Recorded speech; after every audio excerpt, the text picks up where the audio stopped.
CRISPR বা DNA editing প্রযুক্তির ওপর তৈরি সোর্স ম্যাটেরিয়ালের একটি দ্রুত সারসংক্ষেপ নিয়ে আমাদের আজকের এই আয়োজন।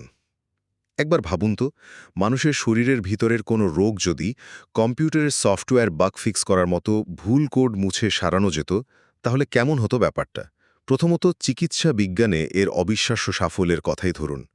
ক্রিসপার ব্যবহার করে বিজ্ঞানীরা ভ্রূণ থেকেই হার্টের মারাত্মক মিউটেশন মুছে ফেলছেন, ক্যান্সারের বিস্তার থামাচ্ছেন, এমনকি জীবিত প্রাণী থেকে এইচআইভি ভাইরাস একেবারে পুরোপুরি দূর করে দিচ্ছেন।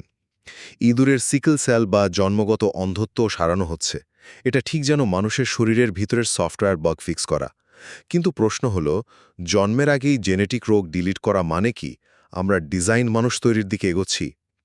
দ্বিতীয়ত, চলুন দেখি প্রকৃতি ও পরিবেশে এর প্রভাবটা ঠিক কেমন। বিজ্ঞানীরা যক্ষ্মা প্রতিরোধী গরু আর ম্যালেরিয়া নির্মূলকারী বিশেষ মশা তৈরি করে ফেলেছেন।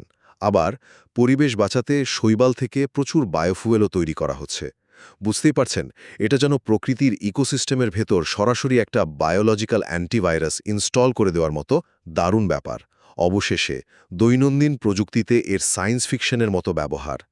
ইনসুলিনের বদলে ক্রিসপার দিয়ে রুগীর স্কিন গ্রাফট বা ত্বকের কোষ তৈরির কাজ চলছে। আর শুনলে অবাক হবেন, ব্যাকটেরিয়ার ডিএনএতে আস্ত একটি জিআইএফ ইমেজ সেভ করে বিজ্ঞানীরা এর বিশাল ডেটা স্টোরেজ ক্ষমতার প্রমাণও পেয়েছেন। জীবন্ত ব্যাকটেরিয়াকে ডেটা স্টোরেজ